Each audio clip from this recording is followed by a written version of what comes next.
liet je het 6 uur thuis. En waarom? Ja, nou, dat herkent iedereen waarschijnlijk hè, van vroeger, van als dan de kerkenklokken, ja, dus 6 keer dan thuiskomen wat eten. En nou in dit lied roepen de klokken dus eigenlijk op om een nieuwe tijd in te gaan, om je tosken in een nieuwe tijd te zetten. Wat had die na je tijd dan in? Ja, dat weten we nog net, maar in ieder geval dat we vooruit zorgen. Dat we zorgen naar de toekomst.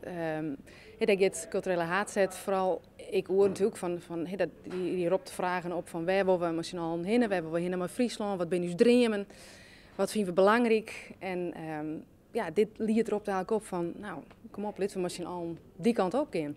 Wie heeft dit idee nou eigenlijk bedacht? Noord-Nederlandse Orkest of culturele hoofdstad? Nee, het idee is gekomen vanuit het Noord-Nederlands Orkest. Toen wij hoorden dat Leeuwarden dus culturele hoofdstad zou worden, wat natuurlijk echt geweldig is, zijn wij direct daarna ons gaan melden met voorstellen voor het culturele programma.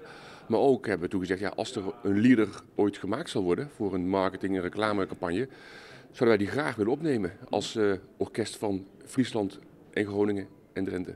Er is al heel lang een idee om samen te werken tussen het Noord-Nederlands Orkest en Culturele Hoofdstad. Want natuurlijk is het orkest van het hele noorden, dus ook voor ons in Friesland.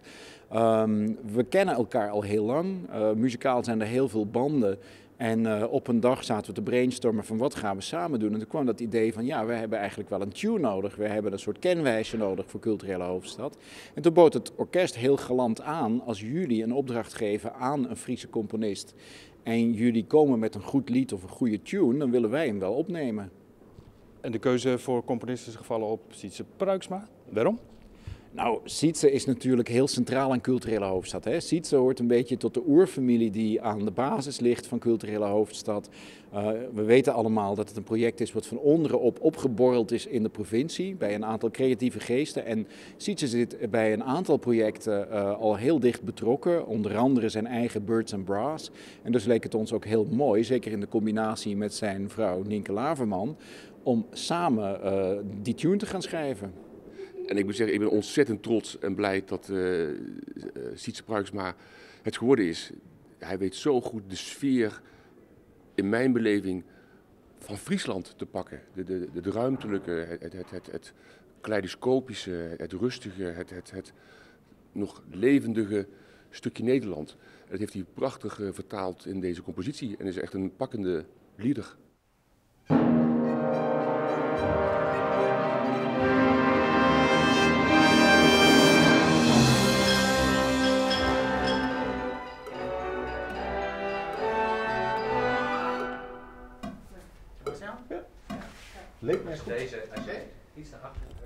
Wat is het van Stik Wudden?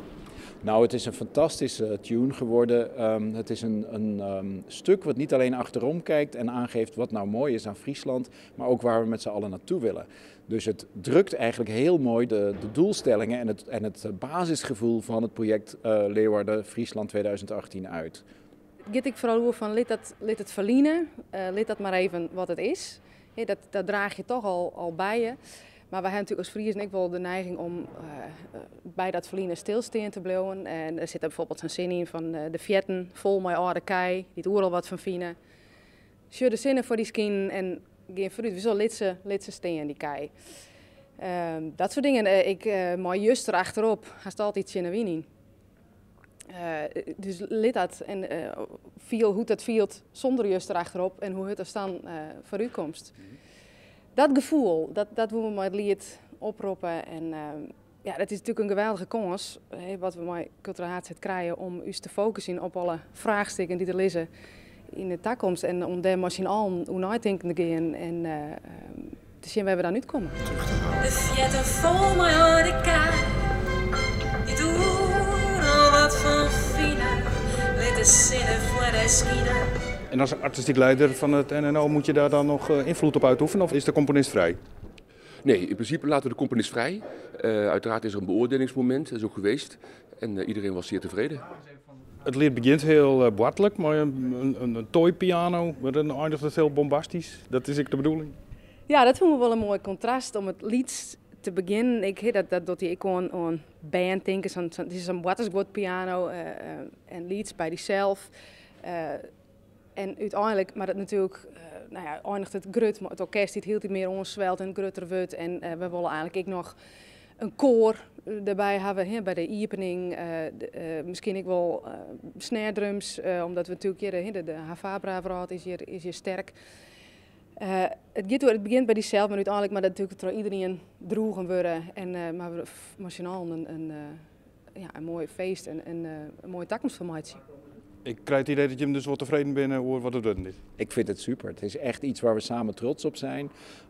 Het wordt een heel mooie tune. We gaan hem ook, en dat past ook weer helemaal bij dat idee van Meanskip, we gaan hem ook zo aanbieden dat we hem samen kunnen zingen. Dat we samen dat refrein kunnen zingen. Misschien wel bij de opening straks op 26, 27 januari. Dat we hem ook aan mensen ter beschikking stellen om te gebruiken bij eigen projecten. Want dat is de bedoeling. Het is een soort tune die ook weer gedeeld kan worden met iedereen. Dus wij zijn heel blij met dit stuk.